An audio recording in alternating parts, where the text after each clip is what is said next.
Well. Talking about the timing of this news being absolutely bad. I had just dropped a video about the possibility of Baker Mayfield being traded from the Cleveland Browns to the Indianapolis Colts. And moments after that video was dropped, the news broke that Matt Ryan has officially been traded from the Atlanta Falcons to the Indianapolis Colts. So talk about timing being bad from my perspective. So much pain! So much pain! But nonetheless, it is official. Matt Ryan is now the starting quarterback for the Indianapolis Colts. And in this video, I am going to talk about what this trade not only means for the Indianapolis Colts, but what it means for the Atlanta Falcons going forward. But before I talk about that, make sure you guys leave this video a like, as that always helps the channel to grow and it helps beat the YouTube algorithm. And if you're a first-time viewer and you enjoy football content, make sure you click that subscribe button and notification bell so you will not miss a single video. My name is APWSPORTS. Let's talk about this Matt Ryan trade.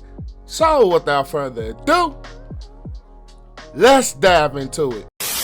I'm striving to get rich. That's why I almost went 2 years without buying shoes and fits. Things change now. My mom hearing me with my music and she look a little prouder.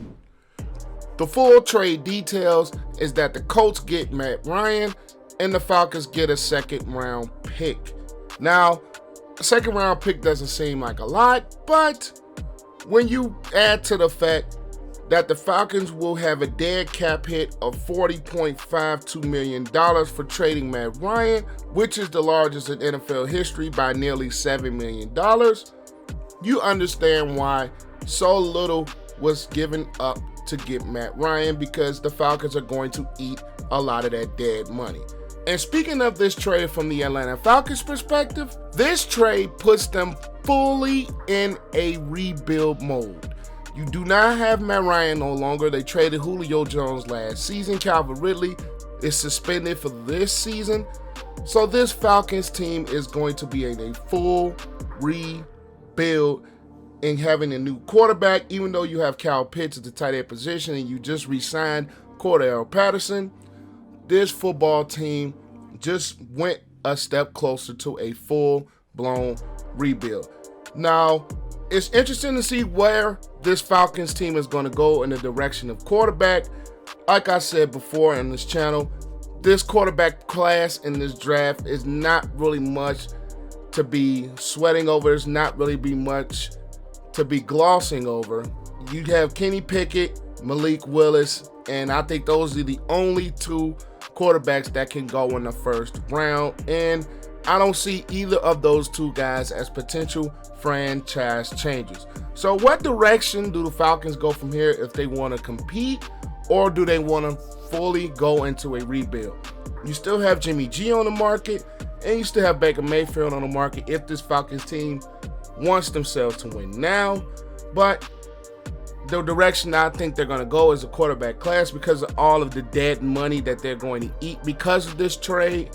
So the Falcons have just etched themselves in a total full rebuild from ground up under Coach Arthur Smith. At the last season could have went one way, but it did not for this Falcons franchise. And I think they've scrapped the plans on trying to be competitive. And this team is going to be slated to go into a full rebuild, which I believe is honestly necessary for this Falcons team. Instead of patching things together, trying to make everything work, it is time to scrap everything after the Dan Quinn era and start to build this franchise and this roster from the ground up.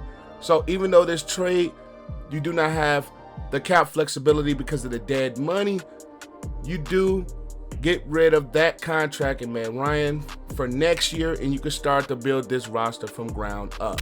Now, switching gears and looking at this trade from the Indianapolis Colts perspective, they are now on their fifth quarterback in 5 years. 18, it was Andrew Luck. 19, Jacoby Brissett. 2020, Phillip Rivers. Last season, Carson Wentz. And now you're heading towards the direction of Matt Ryan. And all those quarterbacks, I believe, outside of Carson Wentz, seeing really good success in this Frank Reich offense. And I believe Matt Ryan can come in and still have some similar success in this offense. You do have Jonathan Taylor, who was a candidate for MVP during points of last season. You have one of the best offensive lines led by Quentin Nelson and Ryan Kelly. But this Indianapolis Colts team, I believe, still has to address weapons at the wide receiver position. Michael Pittman Jr. is a solid weapon. Then outside of that, you have Paris Campbell, who has struggled with injuries. Then you have Ashton Doolin, who is a very young wide receiver. Then outside of that, you really do not have much. T.Y. Hilton was not any bit of himself last season, so you're going to still have to address weapons at the wide receiver position for this Indianapolis Colts team. Now, looking at it from their perspective, of course, you do get a quarterback who can come in and have some success right away.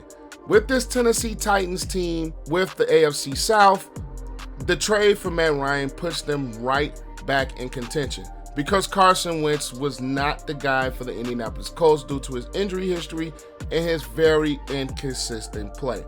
So with the Matt Ryan trade, you not only get the Falcons to take on a lot of that dead money, that still gives you some flexibility to address weapons at the wide receiver position, which you are going to need to pair with Matt Ryan, and as well as you give yourself an opportunity to compete in that AFC South, and you pair them with a very good defense led by DeForest Buckner and Darius Leonard.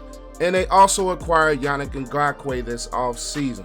So the Indianapolis Colts, with this trade, get a quarterback who has been consistently productive throughout his career. They get a quarterback that they do not have to pay top dollar for at the moment because the Falcons are eating a lot of that dead money. You don't have to give up a lot of assets to acquire that quarterback.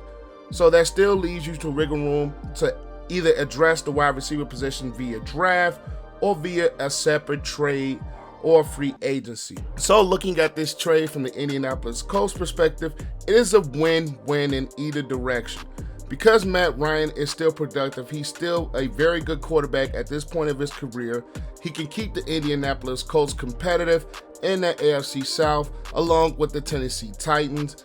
And as well as you pair him with a very solid defense, this Indianapolis Colts team with Matt Ryan can overtake the Tennessee Titans possibly and win the AFC South. That does not make the Colts into Super Bowl contenders in my opinion, but you add Matt Ryan, subtract Carson Wentz, this elevates this Colts offense more.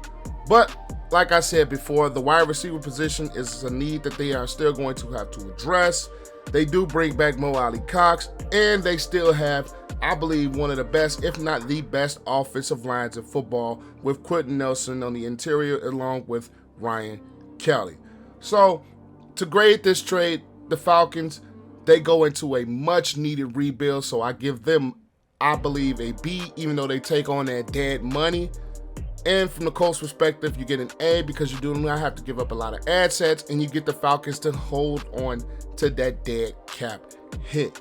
But those are just my thoughts on this trade. Make sure you guys leave this video a like, as that always helps the channel to grow. Comment your thoughts down below on this trade for Matt Ryan to the Indianapolis Colts. And as always, click that subscribe button and notification bell so you will not miss a single video. But I am APW Sports signing out. Make sure you guys stay safe. Have a great and excellent day, and I'll catch you guys in the next video. Peace.